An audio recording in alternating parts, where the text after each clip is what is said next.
I recommend contract. Cellphonesanity.com is my website. I don't make money from it, don't know how to make money from it. And there's a sample contract you can download and use it as the basis for a written set of rules to give to your kids. Now, you might say, my kid's already got an iPhone. I've been letting them sleep with it. I really hadn't paid much attention to it. Now you get to go home and say, well, I went to this talk. We've been rethinking this. We're going to do some new things. It doesn't matter. I'm still the most hated man among teenagers in Mount Brook anyway, so it won't hurt me any. Contract means it's your property and it's not the child's property, which you undermine when you talk about this is your iPhone, right? Surprise inspection means put this in my hand right now and let me see your text messages or your photos or whatever, and then actually doing that from time to time. Turn it in at night. Obey the school rules. Don't use while driving. That'll come later. Don't use abusively. And then you have to be clear what abusive use means. No naked pictures. No texts about drugs and alcohol, even if you're kidding. You got to no doing anything with your phone that's designed to make somebody else feel bad, which is kind of a rough definition of bullying, right? Don't do anything with it that's going to make somebody else feel bad, right? Those are the kind of rules that make sense. I'm going to move forward. Yeah, inappropriate content, et cetera, et cetera. No gossip, no passing on rumors. And again, always think about that in the context of what are adults doing? What is it we're showing kids? All of us are showing kids. This is a public service announcement of the kind that pops up all the time. And we're about to get into some rough stuff if we haven't already. We're all adults here. We need to talk about it. So let me just talk about it. So I don't like this ad. I don't like this ad because it perpetuates what I think is kind of a myth. That the problem out there, a big danger for our adolescent kids, is that they will start talking to some creepy guy in New Jersey. I don't know why I'm picking on New Jersey. Everybody does. I guess that's why I'm picking on New Jersey. Some creepy guy they've never met, or maybe he's some kid, a couple counties, or somebody a couple counties over, but it's like this creepy pedophile who's trying to work this kid to the point that they can meet and the child will get assaulted. These things happen, but they're really uncommon.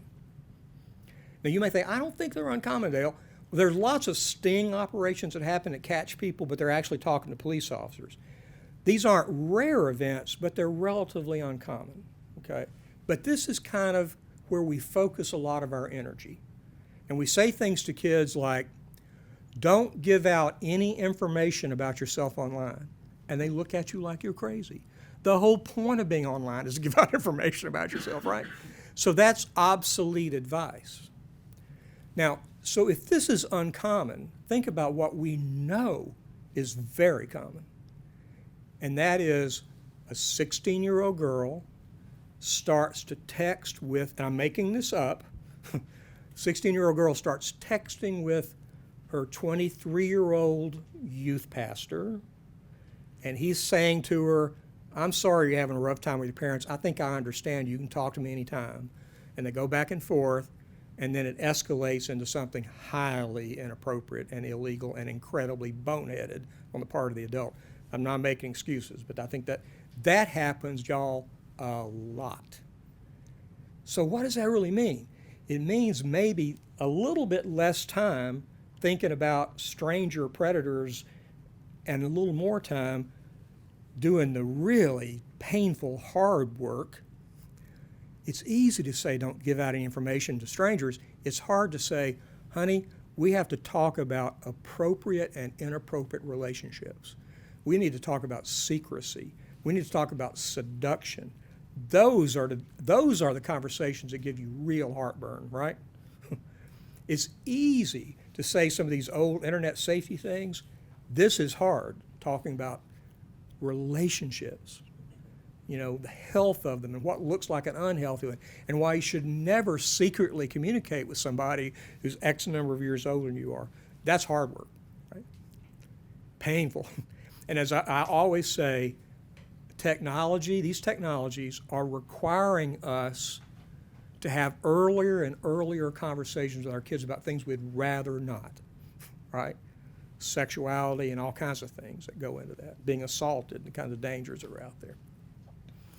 So I'm going to skip some of this. You've got the but I'd encourage us to look at some of the studies about who the victims are, really, of those kind of assaults. So just a big change now in focus on all this. And I think we've kind of gone down the wrong path in some of our focus.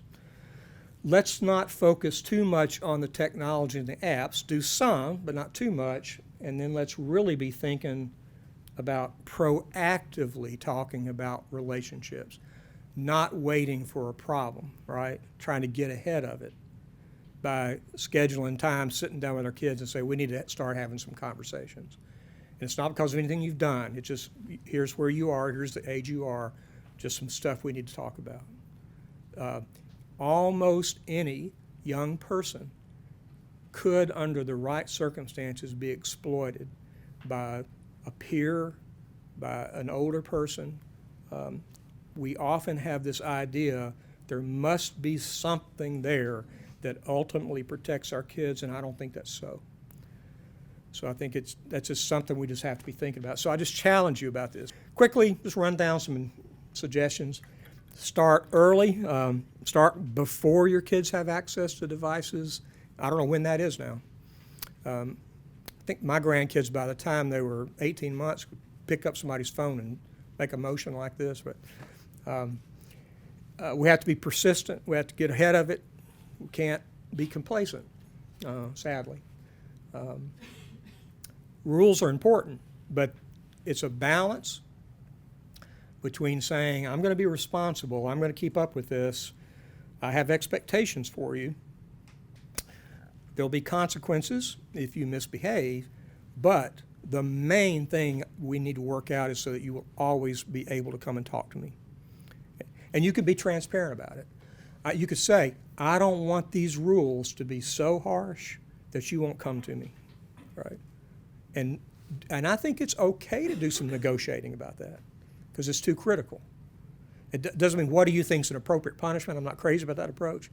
But say, you could be transparent and say, I really feel like this is a bad enough thing. Maybe you don't need to have phones for a while.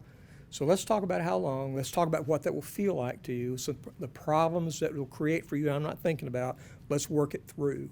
I think that's sensible because it's so complicated. And then I think we really all have to consider picking up a little bit this tough business of talking about relationships. Now that's part of the lab, right? But that's a part of a lab we got to regulate a little bit, right? Because it can go south in a lot of ways, as we know, particularly around all kinds of issues about sexuality and assaults and victimization, all kinds of things. I always suggest we rethink this idea of, this is your technology. This kind of came, by the way, from my work in parenting teen drivers, is we have research that tells us that kids are less likely, teenagers, are less likely to have wrecks in cars that are borrowed from their parents, as opposed to when we throw them keys and say, happy birthday, here's your new car, they're more likely to have accidents in cars they've been told are theirs. So my teen driving talk, one of the pieces of advice that people ignore is no 16-year-old should be allowed to say out loud, this is my car. They should be able to say, this is my family's Audi and I drive it quite a bit. Sometimes I drive the Honda. I'm convinced that's the right thing to do, and I'm convinced it's the most ignored advice. We have parents in this town who give their kids new cars when they're 14 years of age. And sometimes the excuse is, I want them to really be familiar with driving that vehicle. Okay. Reserve the right to check on kids and then check on them and try to find that balance of being intrusive versus just being responsible about keeping up. That's a sliding scale. When people are 9 years old, they don't have any privacy. In fact, a 9-year-old doesn't really have any sense of privacy vis-a-vis their parents. They assume their lives are an open book. By the time you're about to pack up the Volvo and take them to Alabama for college, we probably ought to be pretty much out of their social lives.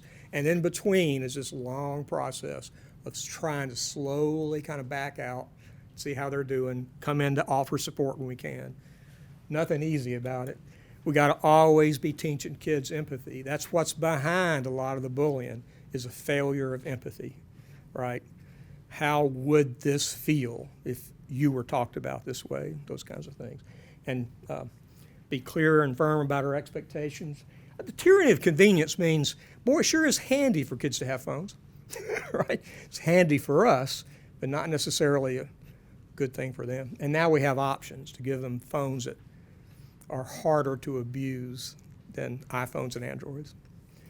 Consider what we model, and that's pretty much it for me.